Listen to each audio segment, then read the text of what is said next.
Bienvenue au 8e épisode du H2H Academy Podcast. Mon nom est Nicolas Aubin. Je serai encore une fois accompagné de mon associé, mon partner, Pierre-Luc Murray, pour te parler d'opportunités en 2023. Bien, c'est quoi les opportunités là, qu'on voit qui sont de plus en plus intéressantes dans l'économie dans laquelle on se trouve à l'heure actuelle et comment on fait pour détecter une bonne opportunité? Je te laisse là-dessus. On se voit dans le podcast.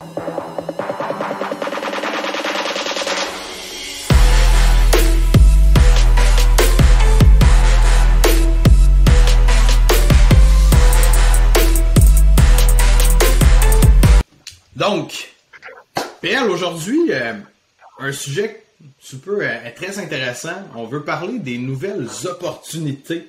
Je dis nouvelles, mais on parle d'opportunités en fait qui peuvent être intéressantes pour tout le monde, pour les entrepreneurs, pour ceux qui peut-être décident de faire un changement de carrière à l'heure actuelle, mais qui veulent se lancer à leur compte. Tu sais, en 2023, il y a beaucoup de choses qui vont changer par rapport à l'économie, par rapport à la récession. Fait que, tu sais, qu'est-ce qui est important pour quelqu'un justement qui veut se lancer à son compte, qui veut saisir une opportunité? C'est quoi les étapes numéro 1 à mettre en place pour t'assurer d'avoir quelque chose qui fait du sens, là, une opportunité dans laquelle tu peux thrive pendant un moment? Ben, tu sais, la réalité, c'est que je pense que pour n'importe qui veut se lancer en affaires, il faut être en mesure de regarder le contexte dans lequel on évolue dans notre société, pour être en mesure de faire une lecture de qu'est-ce qui se passe concrètement afin de faire une détection d'opportunités. On a parlé justement comment faire des bons démarrages, comment faire des choses comme ça pour une entreprise, mais la réalité, une des clés du succès, c'est d'aller vers quelque chose dans un créneau qui est porteur, dans un créneau qui risque de nous apporter le succès. T'sais, on peut aller dans une entreprise que c'est oversaturé puis qu'il y a beaucoup de compétition, mais s'il n'y a pas de demande, ça reste que l'opportunité, elle sera pas bonne pour nous.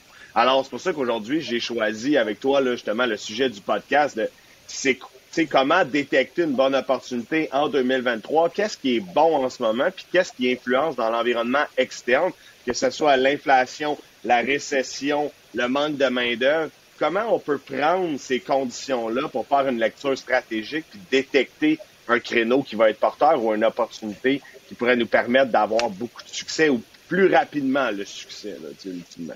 Là. Ouais, puis je pense que c'est ça, on en parlait tantôt avant de rentrer dans le podcast justement, puis tu sais, t'as pas besoin d'avoir un cours à l'université en administration des affaires ou en détection d'opportunités pour être capable de faire ce travail-là puis de dire, OK, ça, cette opportunité-là, elle est intéressante dans le contexte actuel. Je pourrais bien vivre de ça, ou du moins répondre à une demande actuelle, sans vivre, si on veut, les contre-coups du marché, là, tout en commençant dans un domaine, ce qui est jamais l'objectif.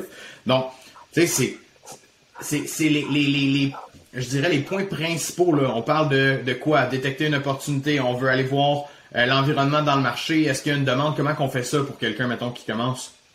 Ben, tu sais, la logique, c'est d'aller voir premièrement ce que les entreprises font. T'sais. Fait que moi, je parle toujours de qu'est-ce qui se passe dans ma réalité, puis qu'est-ce qui se passe pour les entrepreneurs que je connais afin de détecter une opportunité.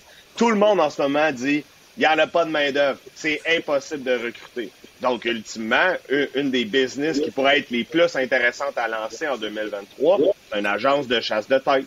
100%. Ou tout simplement juste être un chasseur de tête, là, parce qu'on n'est pas obligé d'être 100 dans une entreprise. On peut être tout seul, on peut être un solopreneur puis avoir beaucoup de succès. Donc, OK, là, on n'a pas de main-d'œuvre. On va voir quelqu'un qui a besoin de main-d'œuvre, puis on lui trouve de la main-d'œuvre. On vient régler un problème, on vient régler une douleur, puis nous, on se met à chasser des gens. Selon moi, ça, c'est la business de 2023. Puis honnêtement, as-tu déjà rencontré une agence de chasse de tête qui marche pas dans les 2-3 dernières années? C'est incroyable. Ils roulent toutes. Ils n'ont pas besoin.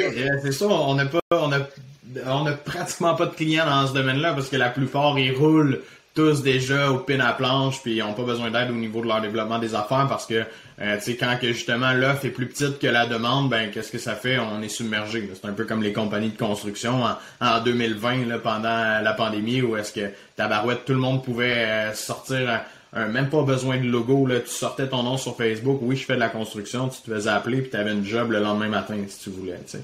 C'est un peu le même principe là-dedans.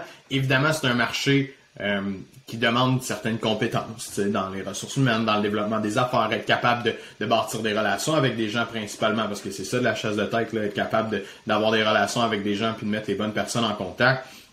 Mais ça reste que, je veux dire comme toi, c'est une business super intéressante en 2023, justement parce qu'on est capable de rapidement évaluer, tabarouette, il manque de main-d'œuvre, tout le monde rush. Tu sais, on pense là dans tous les, puis de la chasse de tête, souvent c'est des cadres, des personnes, si on veut, dans des métiers un petit peu plus spécialisés, ça va être utilisé souvent pour ça, la chasse de tête, parce que ces personnes-là, on doit aller les chercher d'une entreprise puis les apporter dans une autre parce que il manque pas de travail, ce monde-là. S'ils sont au chômage, c'est qu'il y a un problème, c'est probablement pas un bon employé, mais il est en train de travailler ailleurs. Mais tu sais, si on pense, puis on continue dans cet élan-là, mais toutes les entreprises, justement, de dotation de ressources humaines, il y a beaucoup de petites PME qui prennent la croissance puis ils n'ont pas de département des ressources humaines. D'ailleurs, on a un client là-dedans, puis c'est incroyable la demande à l'heure actuelle qu'il y a là-dedans d'avoir de l'aide. Ils sont pas capables d'embaucher un employé aux ressources humaines. T'sais. Quand tu manques de main-d'œuvre, tu manques de main-d'œuvre. Hein?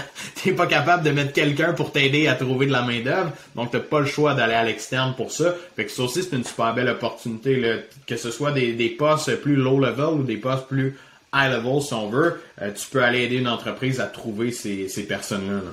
Exactement. Puis un des points les plus importants, je pense, là, il faut faire une parenthèse. L'objectif, là, c'est pas de révolutionner la roue. Il y a d'autres gens qui le font. Il faut juste le faire mieux, avoir les bons processus en place, la bonne intelligence d'affaires et développer rapidement une expertise dans un créneau. T'sais, effectivement, la chasse de tête va être positionnée souvent et associée à des cadres et des hauts placés dans une entreprise. Mais quelqu'un qui se spécialiserait demain matin en chasse de tête pour des soudeurs, là, il y aurait une 5e de belle business. Même en construction, dans des créneaux qui sont super spécifiques, de bâtir un bassin d'employés qui sont soudeurs et de les positionner dans des usines où est-ce qu'ils font de l'assemblage, du montage et des choses comme ça, il y a une opportunité là. Là, je parle du soudeur. Mais dans la restauration, c'est la même chose. Dans tous les créneaux des entreprises, en ce moment, il manque de main-d'œuvre. Alors, on garde ça simple, puis on révolutionne pas la roue. On fait juste faire mieux que les autres en développant une expertise rapidement. C'est comme ça que on est capable de prendre une opportunité, de la monétiser rapidement, puis de faire un business. Encore une fois, une business pas obligé d'être sans employés. Ça peut être vous avec une adjointe, un partenaire, vice-versa. Aujourd'hui, c'est vraiment l'objectif de parler d'idées de business qui sont porteuses pour 2023. La chasse de tête, c'est définitivement le numéro 1. Ouais, puis en 2023, je pense que aussi c'est important de le mentionner. Vu l'inflation, vu les salaires qui augmentent pas tant que ça, ce qui arrive, c'est que c'est les entreprises qui vivent, si on veut, ces répercussions-là parce que le consommateur, à la fin de la journée, va moins dépenser. Son hypothèque a augmenté, ses paiements ont augmenté, son épicerie, son gaz. Donc le consommateur régulier, puis là, on en a déjà parlé là, dans des capsules précédentes, mais va être porté à diminuer toutes les dépenses qu'il a dans son day-to-day pour garder son capital, garder l'argent qu'il a dans ses poches, au cas où que ça pète puis que ça soit encore pire que c'est à l'heure actuelle. Donc, c'est les business qui ont besoin d'aide cette année. Tu sais, ils sont habitués, ils ont eu des bonnes années, là, 2020, 2021, 2022, la demande était là, ça rentrait, puis là, 2023, ça va switcher. Donc, dans mon point de vue, moi, si j'analyse cet environnement-là, c'est les entreprises que je veux aider cette année. J'irai pas dans me lancer un service, justement, de peu importe pour le consommateur régulier, ça serait moins, comment je dirais, ça serait moins facile de se lancer là-dedans que d'aller aider une entreprise. C'est sûr que ça demande, comme on l'a dit tantôt, peut-être des connaissances un peu plus à ce niveau-là quand on veut aider une business. Faut qu'on aille tremper là-dedans, faut qu'on sache qu'est-ce qu'on fait parce que une entreprise t'engagera pas demain matin si t'as aucune idée de qu'est-ce que tu fais. Bien évidemment, tu l'as dit, il faut être meilleur que les autres, faut pas révolutionner la roue, mais il faut être capable de se démarquer d'une bonne façon. Mais pour moi, en 2023, je m'attaque aux entreprises. Je veux me lancer à mon compte, je veux faire quelque chose, je m'attaque aux entreprises. Puis, un autre point, on en a parlé tantôt, les entreprises à l'heure actuelle, s'il y a un défi qu'on voit, puis moi je le vois parce que je suis dans le marketing énormément, le coût des publicités, le coût des impressions est en train d'augmenter partout.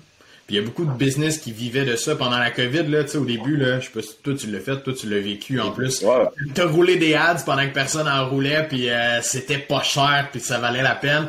Puis là, en ce moment, tout le monde court après les clients parce que justement, de la misère. Donc, augmentation des budgets publicitaires, coût des impressions qui augmentent à la fois. Qu'est-ce qui se passe? ben là, le market est en train de switcher, puis les gens, il faut qu'ils trouvent des clients, il faut qu'ils se positionnent en ligne, mais différemment. Donc, les agences de création de contenu, où est-ce qu'ils vont mettre les gens de l'avant? Puis là, je dis création de contenu, peut-être pour les gens qui connaissent pas un peu les termes de long en large, mais c'est d'être positionné sur les médias, non pas par de la publicité payante, mais positionné par des stratégies de contenu efficaces, efficientes, qui nous permettent d'être vus un petit peu partout devant notre clientèle cible. Donc, pour moi, quelqu'un qui va faire un ghostwriter, qui va écrire des textes pour une entreprise, qui va l'aider à faire du montage vidéo, qui va l'aider sur le point de vue créatif, comment qu'elle pourrait se démarquer. En 2023, ces agences-là, qui pouvaient être des agences publicitaires, peut-être qu'ils ont de la misère parce qu'il y en a tellement des agences publicitaires, ben, ils peuvent se recycler là-dedans parce qu'en 2023, les gens ont besoin de créer du contenu, ils ont besoin de se démarquer, puis le coût publicitaire étant ce qu'il est, ça fait en sorte qu'il faut travailler, il faut trouver des alternatives. Pour moi, c'est un bon créneau joueur. Effectivement, tu sais, fait pour faire du rebond sur ce que tu viens de dire, le consommateur ne sera pas enclin à dépenser de l'argent actuellement. Alors, dans une lecture puis dans une détection d'opportunités, on veut aller aider les entreprises qui, eux, struggle ou ont de la difficulté à faire du développement auprès de la clientèle. Donc, comme tu as dit, le coût d'impression augmente. Alors, une opportunité, c'est de la création de contenu. Écrire des textes, faire des blogs, faire, tu sais, comme tu disais, le ghostwriting.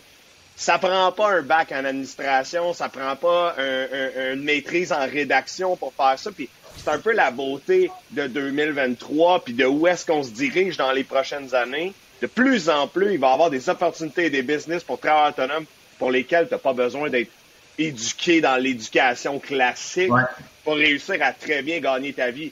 Tu sais, je veux dire, très bien gagner sa vie, là, mettons 100 000 et plus, là, pas 1 million, là, restons très terre à terre, là, mais tu peux très bien gagner ta vie, être classe moyenne élevée, même au-dessus de ça, en ayant un emploi en création de contenu. Puis on le sait, on engage des gens qui font de la création de contenu, on le fait dans différentes entreprises.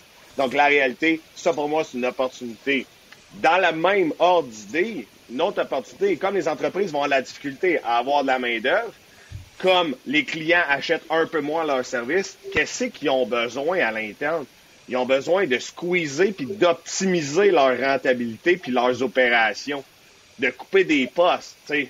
Je vois beaucoup ça récemment là, sur les médias sociaux, là, les gens qui sont méga fâchés parce qu'on a des caisses électroniques dans les IGA puis dans les Walmart. La réalité, c'est qu'ils n'ont pas le choix de faire ça. Il n'y a personne qui veut la faire, la job à 13,50$ ou 14$ de l'heure. Là. Je sais même pas c'est quoi le minimum, le salaire minimum. 14,50$, je pense. Les gens, ils veulent pas la faire, cette job-là. Fait qu'ils n'ont pas le choix d'optimiser, ils n'ont pas le choix d'avoir une solution pour être capable de continuer de rouler la business. Donc, dans cette optique-là, tous les emplois de consultation en optimisation vont prendre un gros edge cette année et dans les années à venir. Parce que, encore une fois, les consommateurs ont moins d'argent à dépenser puis les entreprises font moins de revenus. Alors, il y a une opportunité qui me semble bien évidente à ce niveau-là, qui est l'optimisation pour vraiment venir augmenter la rentabilité. Fait à la limite, il fait moins de chiffre d'affaires, mais il fait plus de profit parce que c'est optimisé puis ça lui permet de rouler sa business ou au pire, juste sauver ses fesses. Là. Ouais. Ben, tu l'as bien dit, là, d'optimiser sa business. Le chiffre d'affaires n'a pas rapport là, dans l'heure actuelle où ta business est sur la corde raide puis que c'est plus difficile pour toi. Ce qui est important, c'est de passer, peut-être que ça va être 1 an, 2 ans. Il y a des gens, puis là, tu sais, je parle d'entreprises, là, on voit des entreprises qui ont des millions de chiffres d'affaires, mais que le profit il est pas gros. Là, on a un étudiant d'ailleurs qui travaille avec des entreprises qui font de l'assemblage, l'usinage des métaux, des choses comme ça. C'est des gros chiffres d'affaires, mais ça leur coûte tellement cher à opérer que lui, il va optimiser une certaine façon de travailler à l'interne, sauf 15 à 20% de leurs revenus. Oui, peut-être que ça va rouler moins, mais ça va leur permettre d'en faire beaucoup plus pour moins d'efforts, moins de temps. Ça me fait penser que c'était dit aussi. C'est drôle parce que on a parlé de 2 créneaux qui sont en compétition. Tu sais, la chasse de tête, la dotation, les ressources humaines versus l'optimisation, couper les postes, venir vraiment optimiser puis minimiser les ressources qu'on a besoin pour, tu sais, si on veut survivre puis passer à travers ces années-là. Ben c'est deux façons de penser complètement différentes. Tu sais, t'as lui qui est comme je veux engager, je veux scaler encore plus, j'ai besoin de monde, puis t'as l'autre de l'autre côté qui est comme ben moi j'ai besoin de venir optimiser mes activités, j'ai pas le goût de me casser la gueule dans les 2 prochaines années. Puis c'est 2 business qui sont en compétition, mais ce marché-là, on le voit des 2 sens. Les gens ont besoin de ça. Là. À l'heure actuelle, ça va être ça Dans l'année 2023. Super belle précision, parce que la réalité, c'est qu'il y a des opportunités, mais les opportunités sont pas bonnes pour tout le monde. Hein? Je veux dire, à un moment donné, si le chapeau te fait, mets-le. Fait que, ça, c'est la job de l'entrepreneur, de trouver, lorsqu'on a une opportunité maintenant, de trouver la clientèle niche avec laquelle on va faire de la business. Puis effectivement, ça se peut que des entreprises veulent squeezer, d'autres qui veulent battre le fer pendant qu'il est chaud, puis qui veulent aller chercher la croissance. Parce qu'il y en a des entreprises que leur carnet de commandes est encore loadé, là. Puis qui continuent à recruter. C'est pas tout le monde qui est en déclin. Puis on reste sur le sujet qui est vraiment de détection d'opportunités pour les meilleurs business selon nous en 2023. Donc, l'optimisation, la chasse de tête, la création de contenu parce que les coûts publicitaires explosent. Je sais pas pour vous, mais tout ce qui est sur Facebook actuellement, c'est beaucoup plus difficile. Depuis la dernière grosse mise à jour qu'ils ont faite, je pense qu'il y a environ 2 ans, je pense que il y a vraiment une unanimité que c'est beaucoup plus difficile. Là. Il y a plein d'agences web qui disent que c'est pas le cas, mais moi, mes coches per lead ont explosé, puis il n'y a aucune ressource qui a réussi à démontrer le contraire. La création de contenu fait du sens. Ça. Ouais, c'est relatif à chaque industrie, mais encore une fois, l'important, c'est de détecter justement cette douleur-là pour certaines entreprises. On voit que certaines entreprises ont de la difficulté justement avec leur ad, ça leur coûte plus cher l'impression. Ben tabarouette, on le sait que là, ils ont un besoin, ou du moins ils ont une douleur présente. Et si on revient dans les concepts de la vente, ce qu'on veut, c'est répondre à un besoin, répondre à une douleur ou à un problème présent que quelqu'un vit. Quand on veut attaquer un problème, puis là je dis de la vente, on utilise ça dans un processus de vente, ça s'utilise bien évidemment dans notre point de vue marketing aussi de la chose, mais on veut travailler avec quelqu'un qui a un besoin qui est présent. Hein? Quand il faut qu'on crée le besoin de toute pièce, ben on le sait, ça vend pas. Là. C'est pas ça qui est agréable à vendre. Donc, on analyse l'environnement de l'entreprise, on analyse l'environnement de monsieur, madame, tout le monde, si tu souhaites aller offrir des services à monsieur, madame, tout le monde. Qu'est-ce que les gens ont besoin? Puis je réfléchissais à ça avant qu'on jump sur le live, puis j'étais comme, au niveau des consommateurs, qu'est-ce que les gens ont besoin? Ça va être quoi? Ça va être quoi la grosse demande de 2023? Vers quoi les gens vont se tourner? Tandis qu'on est dans une économie qui s'en va vers le bas. Là. Je l'ai mentionné tantôt, pour toutes les raisons que ça coûte plus cher de vivre à l'heure actuelle, les gens se serrent la ceinture. Puis il y a aussi une grosse banderole qui est en train de s'afficher partout, puis ça va être de plus en plus agressif, mais on le sait qu'on s'en va dans une récession. À quel point, on le sait pas, mais on le sait qu'on s'en va dans une récession. Donc, les gens se serrent les coudes. Aux États-Unis, ça se vit déjà. Ici, ça va se vivre éventuellement. Fait que, c'est quoi le réflexe du consommateur régulier? Puis moi, j'ai pensé à une chose qui m'est venue en tête, puis je suis allé évidemment faire des petites recherches sur ça, les services financiers. Tu sais, les gens ne sachant pas qu'est-ce que ça va être dans 1 an, 2 ans, 3 ans, ils veulent se faire rassurer sur ça. Ils ont besoin d'avoir de l'aide, du support, quelqu'un qui va être là pour les rationaliser peut-être par rapport à comment ils investissent leur argent, qu'est-ce qu'ils font concrètement. Donc, pour moi, les services financiers en 2023, c'était déjà très bon dans les dernières années parce que les gens en généraient plus. Là, maintenant, c'est encore bon, mais pour le poser, c'est-à-dire qu'est-ce qu'on fait avec notre argent, comment est-ce qu'on peut être plus optimal dans notre façon de faire. Donc, pour moi, c'est important de prendre le temps de détecter parce que c'est pas une année que moi j'irais me lancer, mettons, je sais pas, tu sais, comme on a fait avant, tu sais, ta business de système d'alarme, pour moi, je lancerais pas ça cette année, là, tu sais, je serais comme, tu sais, les gens, ils vont peut-être penser à le couper, le système d'alarme. C'est sûr qu'il y a toujours de la clientèle. Puis ça vient au fait de définir une clientèle cible pour qui on travaille. Mercedes puis BMW arrêteront pas de vendre des autos cette année parce que le monde, il se serre les coudes. Ils vont targeter encore plus leur clientèle cible, qui investissent, qui ont de l'argent pour ça, bien évidemment. Mais ça reste que, si tu veux détecter les opportunités selon tes compétences, selon ton champ d'expertise dans lequel tu veux te lancer en business, vas-y avec quelque chose qui va faire du sens dans l'économie actuelle. Exactement, tu sais, puis pour faire du rebond sur le service financier, une des opportunités pour les conseillers en sécurité financière et les planificateurs financiers, c'est quand le marché est bas, pour les gens qui ont des sous, parce qu'il y a des gens qui ont des sous, c'est de rentrer dans le marché, c'est d'acheter à rabais. Alors, définitivement, 2023, pleine récession, tout le monde est comme, non, c'est pas une bonne idée de se lancer en service financier. C'est une bonne idée avec le bon message, avec la bonne clientèle niche et avec la bonne stratégie. C'est sûr que si tu m'arrives avec une police d'assurance vie à 400$ par mois, ça se peut que ça soit pas la bonne année. Par contre, si le marché est à moins 25, moins 30, moins 35%, puis que je peux faire 40-50% en 18 mois sur mon argent, il y a des bonnes chances que je sois intéressé de t'écouter quand tu vas avoir quelque chose à me raconter. Alors, tout va dépendre de c'est quoi l'offre de service, puis le positionnement que tu choisis avec ton offre de service. Mais pour moi, les services financiers, en ce moment, il va se dessiner des opportunités. Comment tu vas les saisir, comment tu vas prendre avantage de ça, ça, c'est la bonne question à se poser aujourd'hui. Tu sais, je t'écoutais parler justement, là, on parle beaucoup des entrepreneurs, mais pour le consommateur en tant qu'entrepreneur, si toi, tu es une PME aujourd'hui, comment tu peux te positionner pour offrir un service? La réalité cette année, c'est que les gens vont probablement garder leur argent dans leur poche. Fait qu'on va se positionner vers des services d'urgence ou des services de nécessité. Si la toiture, elle coule, quand même que tu n'as pas d'argent, faut que tu la fasses. Ah ouais. Fait qu'une unité de service d'urgence, ça serait peut-être pas une mauvaise idée. C'est une très belle opportunité. Même chose, tu sais, là, on a coaché par le passé des entreprises qui faisaient de la peinture. C'est sûr que faire un rafraîchissement de la peinture cette année pour un côté esthétique, c'est peut-être pas une bonne idée. Par contre, si le fer forgé est en train de pourrir en avant, c'est une bonne idée de le faire. Parce que sinon, il va falloir que je le remplace et là, le coût d'installation va être très supérieur au coût de restauration. Alors, comment peux-tu, dans ta business, te poser une question sur qu'est-ce qui va être un service à préconiser pour le consommateur dans le contexte actuel? Donc, oui, le sujet d'aujourd'hui, c'est comment on va trouver une business rentable, c'est quoi une bonne opportunité. Mais dans ta business à toi, là, c'est quoi les opportunités que les clients, que tu peux offrir à tes clients? C'est quoi l'opportunité que tu peux détecter dans ta business pour pivoter et d'aller chercher davantage de rentabilité? C'est aussi ça la question qu'il faut se poser. J'aime bien ce que tu dis. Remodeler ou du moins faire une introspection sur où est-ce que ta business elle est située à l'heure actuelle. C'est quoi ton créneau porteur?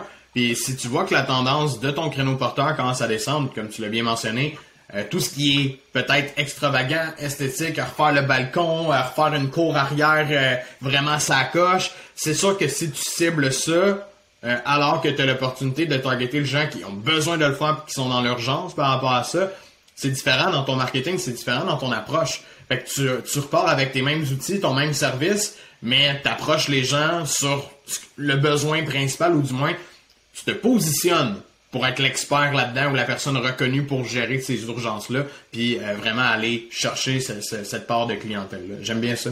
Ça fait exact. Puis tu sais, dans la même ordre d'idée, on coach en ce moment un plombier. Puis où est-ce que je veux l'amener dans mon coaching, c'est de créer un landing page puis développer une prospection uniquement pour les urgences. Parce que quand ça coule du 22e étage vers le premier, là, ça peut bien être 1500$ c'est pas grave, viens-t'en, même s'il est 3 heures du matin, j'ai besoin de toi maintenant. Fait que les gens, quand il y a vraiment une douleur qui est vive, qui fait mal, ils sont prêts à payer. Fait que, ultimement, ça se peut que pour une maison neuve, tu sois pas capable de pogner à job de plomberie, mais pour l'urgence, tu vas y aller puis tu vas être super rentable aussi. C'est ça le pivot stratégique qui est à prendre cette année. T'sais. Il faut rechercher des douleurs qui sont différentes parce que le marché a évolué. T'sais, pandémie à aujourd'hui, ce n'est pas le même marché. Les gens ne consomment pas de la même façon. Et si tu ne te poses pas cette question-là dans ton entreprise ou dans la détection d'opportunités, c'est normal que tes chances de réussite soient vraiment moins élevées. Là. Ouais, 100%, parce que, tu sais, mettons les gens dans le domaine de la construction, tu as nommé le plombier, là, mais on peut nommer tous les autres corps de métier. Je sais pas à quel point ça a baissé, je connais pas les statistiques, mais je sais que les maisons neuves se construiront beaucoup moins cette année-là. Tu sais, ça commence déjà à se ressentir. J'ai des chums, puis on a des clients dans ce domaine-là. C'est haut et fort, là. Ça va mal. Tu sais, je veux dire, les gens ne construisent plus autant avec les taux d'intérêt qui ont augmenté, la capacité d'emprunt qui a diminué des gens, ça a cassé leur projet, ils sont plus capables d'aller de l'avant avec leur projet. Donc, qu'est-ce que tu fais quand tu as, je sais pas moi, une équipe de 10 personnes à faire rouler, mais que là, t'as plus de maison à bâtir, tu peux pas aller dans le neuf, ben, c'est vraiment une belle façon de faire. Hey, je vais me repositionner où est-ce que les gens ont besoin de moi. C'est où sur les urgences? Qu'est-ce que je veux faire? Je veux être le meilleur. Je veux que ce soit moi qui appelle pour les urgences.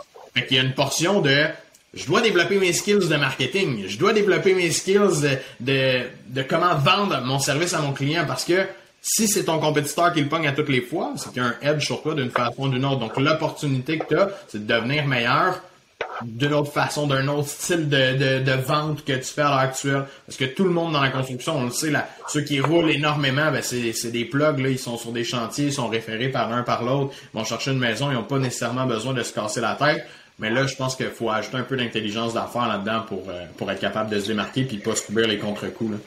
Exact. Puis tu sais, t'apportes un super bon point. Tu sais, oui, on fait de la formation en vente, en développement des affaires, mais si tu vends toujours de la même façon, en prenant pas considération du contexte, je pourrais jamais faire de toi quelqu'un qui va être excellent en vente. Parce que si tu vends comme en 2020, puis tu vends comme ça aujourd'hui, c'est sûr que tu échappes plein d'opportunités. Fait que ça, c'est un point qui est méga important. Tu sais, c'est pour ça que je trouve réducteur quelqu'un qui dit, moi, je suis un bon vendeur. T'es un bon vendeur. De quoi tu parles? Tu sais, je veux dire, pour être un bon vendeur, il faut prendre tellement d'éléments en considération et l'élément du contexte économique, du contexte dans lequel on évolue, c'est tellement un facteur décisif dans la réussite en vente et dans l'entrepreneuriat que beaucoup de gens négligent de prendre conscience de ça. Là, tout ce qu'on entend, c'est les ventes cette année, c'est de la merde. Ouais, mais as-tu fait un pivot stratégique? C'est quoi t'as fait? As-tu pris un pas de recul pour travailler sur la business, réfléchir à comment tu pourrais prendre un positionnement plus intéressant? Ah non, les ventes, c'est juste de la merde cette année. À un moment donné, aide-toi puis la vie va t'aider, là, je veux dire, Seigneur, là, tu sais. Ça, c'est définitivement un des points que je remarque dans la situation actuelle. Puis je pense que c'est une cause, c'est une cause d'échec entrepreneurial de pas être capable de prendre un pas de recul pour repositionner sa stratégie de vente ou sa stratégie de marketing pour attaquer la clientèle qui va être plus un créneau porteur que d'autres. Ouais, puis je pense que c'est plus tough pour les business existantes que pour la personne qui se lance. Parce que la personne qui se lance, comme on parlait tantôt, on fait une analyse, on détecte une opportunité, on la valide, en posant des questions, en s'intéressant à ça. On est comme, OK, je vois que j'ai de la demande, je suis capable de répondre à ça. Il se lance là-dedans. Là, quand ça fait 5-10 ans que tu es habitué de faire juste ça, puis là, il faut que tu te tournes de bord, même si ça fait 2-3 ans que tu fais ça, faut que tu tournes de bord, ben là, t'es comme dans tes chaussettes, puis c'est difficile de dire ah non, moi j'ai toujours fait ça, je veux toujours être de même, mon père était de même, mon grand-père était de même, toi était de même. À la Dominique Paquette. Mais tu sais, en voulant dire, je comprends que tu fais ça puis que ça fonctionne, mais le marché, toutes les indications te le montrent, là. Ça va pas fonctionner aussi bien que les autres années. Donc, si tu veux continuer là-dedans, évidemment, fais un pivot stratégique, réfléchis un peu, sors de la business pour rentrer dedans plus tard, parce que là, t'as besoin de faire. C'est ça. Puis c'est un bon point. Les gens, ils deviennent confortables. Puis c'est un danger d'être confortable en business, tu sais. Puis tu sais, pour moi, j'ai toujours été coaché puis enseigné à si ta business, ça fait pas de croissance, c'est un danger. Mm-hmm. Si tu fais pas de la croissance, tu peux pas juste être stable année après année, c'est un danger. Pourquoi? L'enseignement sous-jacent dans la théorie, c'est pousse-toi à toujours performer plus, parce que si tu restes stable, tu vas manquer des opportunités, tu vas être laxiste dans justement la détection de qu'est-ce qu'il faut que tu fasses pour que ça marche plus.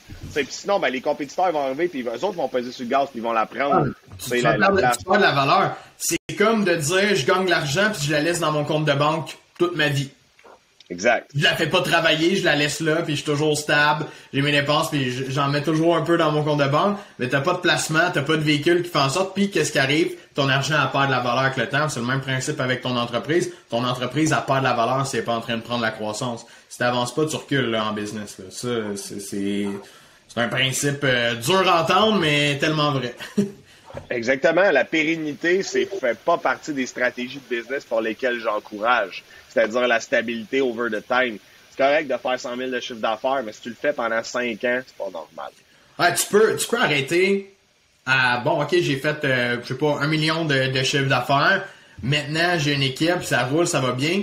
Mais faut que tu te dises, OK, qu'est-ce que je fais pour l'optimiser maintenant, pour augmenter mes profits dans ma business? Tu peux rouler avec le même nombre de clients, tu peux rouler avec le même nombre d'employés, mais travailler à optimiser ta business à l'interne puis en ressortir plus. Fait il y a toujours quelque chose à faire à l'intérieur de la business. Effectivement, si tu stagnes, tu laisses ça là sur l'autopilote, une année, tu vas te faire frapper par la foudre. 100%. Fait on a défini 5 idées de business qui, pour nous, sont des créneaux porteurs pour 2023. Définitivement, il y en a d'autres. Mais selon nous, ce qu'on voit, puis ce qui pop là, sur les réseaux sociaux, sur Internet, c'est vraiment ces business-là. C'est sûr qu'il y en a qui sont vraiment plus lucratives. Là, on se le cachera pas. Là, la chasse de tête, c'est la vache à lait dans tout ce qu'on a parlé. Là. C'est elle qui est la plus intéressante en termes de cash. Bon, est-ce que c'est la plus intéressante en termes de défis, en termes de relations, en termes d'opportunités? C'est discutable et c'est bien relatif à chacun d'entre vous qui prenez la décision de se lancer dans cette direction-là. Mais dans tous les cas, ça prend peu ou pas d'éducation scolaire classique pour se lancer là-dedans. Mm-hmm. Peu ou pas. Honnêtement. Puis c'est ça la beauté. Tu sais, on a tous nos parents qui nous ont dit back in the days, va à l'école, va te chercher un diplôme, ça te prend ça pour réussir. Puis honnêtement, en tant que parent, aujourd'hui, ça me pose un dilemme. Tu sais, je sais pas. Tu sais pas positionner. Je sais pas comment je vais me positionner parce que je crois plus que c'est un bon conseil. Je crois que c'est un bon conseil d'aller se former. À la limite, je pense que j'inciterais mes enfants à aller faire un diplôme en philosophie, à la limite, juste pour aller développer leur sens critique au niveau de leur réflexion. Mais honnêtement, de dire, va faire un diplôme en administration pour aller travailler en affaires, ça je crois pas non plus, tu sais. On peut rapper là-dessus, là, mais je vais devoir quitter dans 2 minutes.